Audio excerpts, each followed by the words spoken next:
The late afternoon sun was bleeding across the horizon, painting the gritty industrial edge of Havenwood in shades of tired orange and dull grey.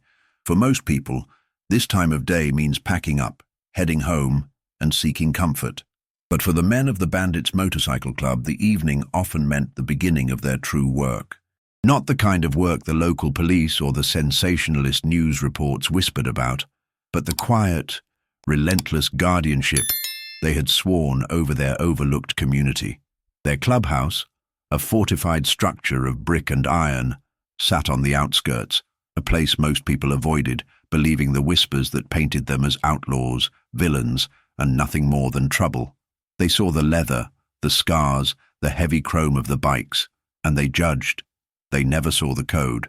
Inside the clubhouse, the atmosphere was typically intense, yet focused. Grizz, the club president, a mountain of a man with eyes that missed nothing and a beard that seemed forged from steel wool, was cleaning his prized custom 45.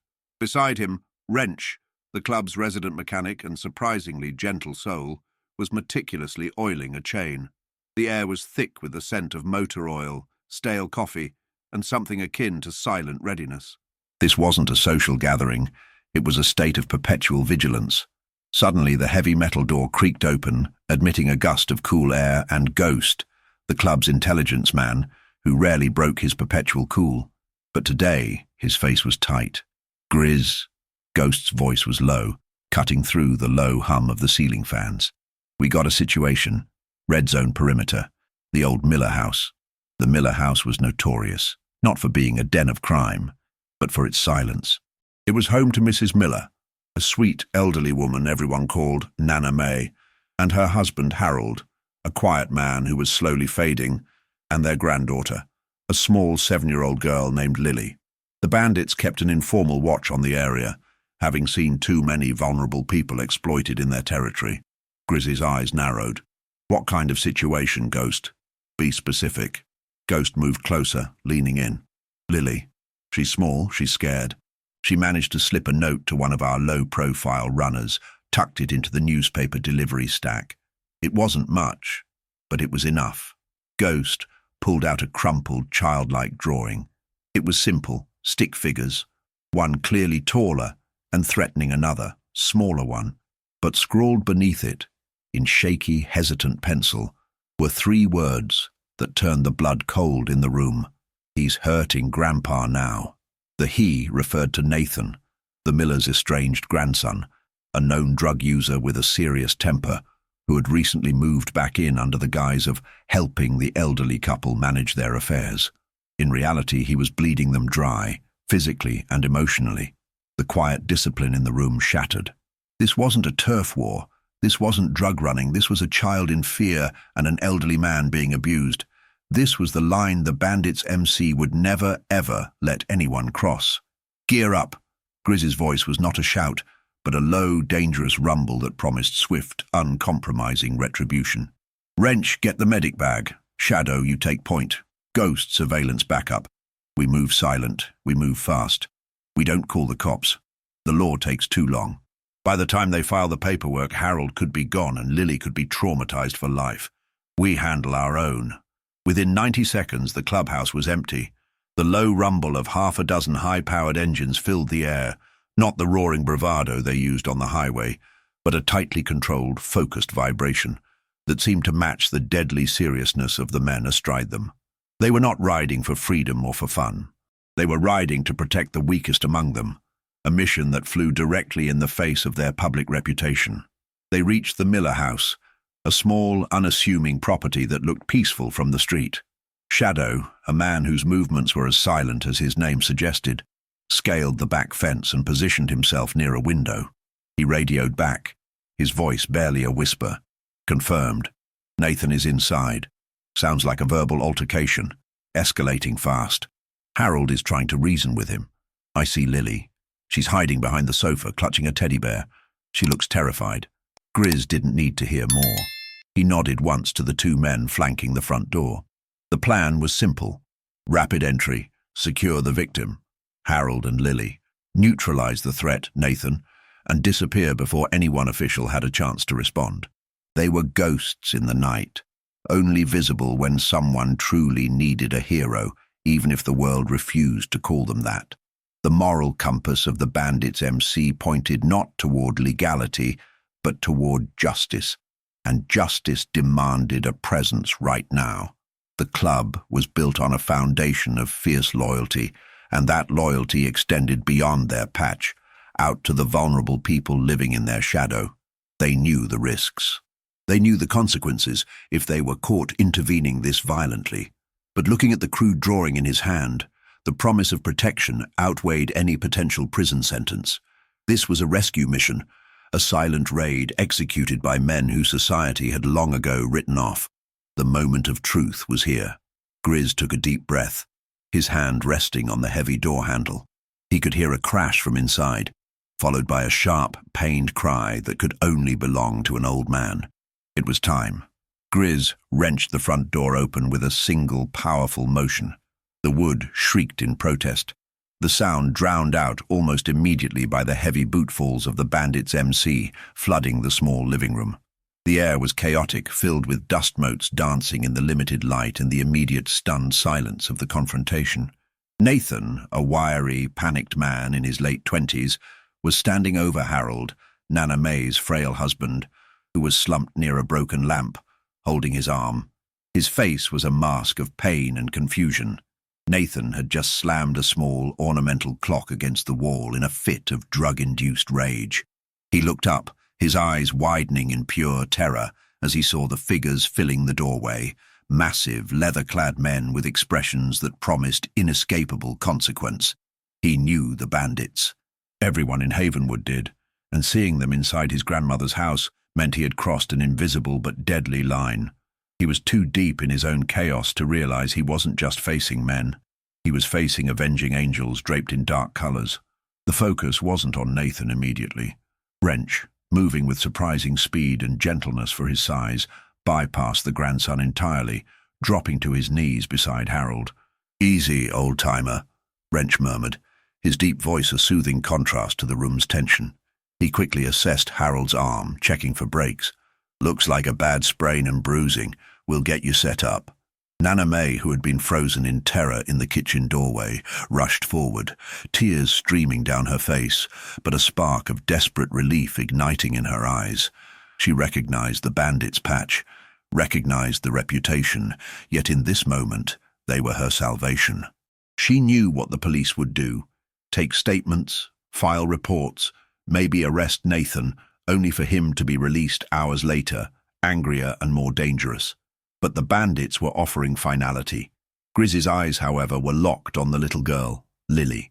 She hadn't moved from behind the sofa, her tiny body trembling, her eyes wide pools of fear fixed on Nathan. Grizz walked past the confrontation, past the broken glass and the shouting, and knelt down slowly, lowering his imposing frame until his eyes were level with hers. He didn't reach out. He didn't speak loudly. He just sat still, radiating a powerful, protective calm. "Hey there, little hero," he said, his voice softer than anyone in the room had ever heard it. "You're Lilly, right? That was a very brave thing you did. You got us here just in time. You saved your grandpa?" Lilly didn't speak, but her grip on her worn teddy bear loosened slightly, and she stopped shaking quite as violently. This interaction was the true measure of the Bandits MC. They weren't just muscle, they were protectors of innocence, using their terrifying image as a shield for those who had no defense. Meanwhile, Nathan, fueled by paranoia and a desperate need to escape, finally tried to make a move. He lunged towards the back door, but Shadow was already there, blocking the exit with the immovable presence of a brick wall. Nathan scrambled sideways, making a frantic grab for a fireplace poker. Before he could raise it, Iron, another club member known for his patience until pushed, stepped in. There was no fight, no theatrical brawl, just a swift, controlled movement. Iron's massive hand clamped down on Nathan's wrist, applying a precise, agonizing pressure that made the poker clatter to the floor. Nathan screamed, less from pain and more from the realization of his powerlessness. The drug-fueled bravado vanished, replaced by the stark, sober fear of consequences. Grizz watched the swift and brutal efficiency with a cold, approving nod, never taking his attention fully off Lilly. The operation was textbook. Iron Shadow, take him outside. Keep him quiet. No unnecessary noise. Grizz's instructions were clear. Nathan would not be physically harmed unless he offered a serious threat, but he would be thoroughly and permanently discouraged from ever returning to the Miller home. The bandits knew how to leave an impression that lasted far longer than a night in a jail cell. They understood the psychology of fear and used it as a tool for justice. Wrench finished setting a temporary splint on Harold's arm, securing it firmly. Harold looked up at Wrench, a grateful, weary smile reaching his eyes. "Thank you," he whispered hoarsely. "I don't know what would have happened." Nana May was already on the phone with a trusted family member who lived across town, arranging for them to stay until things settled. The chaos was dissipating, replaced by the quiet efficacy of the club's cleanup. They weren't just removing the threat, they were restoring order and safety. Grizz finally stood up, gave Lilly a reassuring nod, and headed back to the center of the room. He spoke to Nana May. "Mom, we're going to put some measures in place. New locks, maybe a monitored camera system. We'll have a few eyes on the property for a while. You won't see us, but we'll be here. This house is off limits, permanently. You are safe now." Nana May simply nodded, too overwhelmed to speak, clutching Harold's hand. The Bandits MC had arrived as outlaws, but they were leaving as the unquestionable foundation of safety and justice for the Miller family. Outside, the low, distant rumble of a motorcycle engine indicated that Nathan was being relocated far away from Havenwood, with a message etched deep into his memory. The following morning, the sun rose over Havenwood, washing the Miller house in a pale, quiet light. Inside, there was an atmosphere of exhausted, profound relief. Harold was resting comfortably, his sprained arm immobilized. Lilly was sitting beside him, coloring quietly, her small brow furrowed in concentration. The silence was safe now, no longer the oppressive quiet of fear, but the gentle hum of peace restored. Outside, there was no sign of the night's dramatic intervention. The broken lamp had been replaced, the marks on the wall repaired, and the front door smoothly closed. The Bandits MC were meticulous about leaving no traceable evidence of their justice. To the outside world, Nathan had simply vanished, hopefully to sort out his life far from those he had tormented. To the Miller family, the bandits were the shadows that pushed back the night. Nana May stepped onto her porch, a warm cup of coffee in her hand. The morning felt clearer, the air crisper. She noticed a faint trace of motor oil and cologne that lingered near the hedges, a silent signature of the men who had been there. Leaning against the new, heavy-duty railing that hadn't been there yesterday, Wrench must have installed it before dawn, was a small, neatly folded piece of paper. It wasn't a threat. It was a simple note. It read, "Lily's safe. Her bravery is a lesson to us all. Enjoy the peace, Nana May." The bandits' watch. Tucked beneath the note was a substantial wad of cash, enough to cover Harold's medical bills and replace whatever Nathan had stolen or damaged. It was a no-strings-attached declaration of support from men who often had little to give, but their fierce loyalty. Back at the clubhouse, the atmosphere was different from the night before.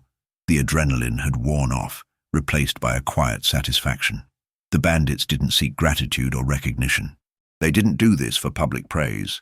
In fact, public praise would ruin their effectiveness. They did it because their code demanded it. Their reputation as bad men was their camouflage, allowing them to move outside the slow, flawed systems of the law and deliver immediate necessary protection. Grizz was reviewing the surveillance footage from their external network, confirming that Nathan was several hundred miles away and had been made to understand, in no uncertain terms, that returning to Havenwood was a death sentence he would not survive. He wasn't threatened with physical violence. He was given an inescapable choice: rebuild his life somewhere else, or face the consequences of the MC's eternal vigilance. "Clean job, Grizz," Ghost commented, leaning against the doorway. "No witnesses, no police involvement. The little girl is safe. That's what matters." Grizz nodded, his gaze distant. "That's always what matters, Ghost. The innocent don't choose the world they're born into, but we can choose how we protect them from the parts that are broken." He ran a calloused finger over the crude drawing Lilly had made, the one depicting her grandpa being hurt. It was a tangible reminder of the stakes. This wasn't about power or territory. It was about preventing that kind of pain. The story of the Miller house would become another legend whispered among the bandits, a testament to their true mission. They were the outlaws who enforced a higher law, the bad guys who were the only line of defense for the truly good people. They accepted the scorn and the fear of the community because that very fear kept others away from their protectors. They wore the colors of rebellion, but their hearts beat with a deep, uncompromising commitment to justice. They had no illusions about their own pasts. Many of them were men who had made mistakes, men who carried heavy burdens, but they had found redemption not in confession or repentance, but in action, in the savage, necessary protection of the innocent. They were the Bandits MC, the heroes nobody asked for, but the ones who always answered the silent cries for help. Their legacy wasn't built on fear, but on the quiet, unshakable faith that a little girl whispered to the darkness, and the darkness listened and responded. The bikes were revving up again, not to ride away from their responsibilities, but to head toward the next corner of Havenwood where a shadow might be lurking, waiting for the bandits to become the light. The mission was ongoing, the commitment eternal.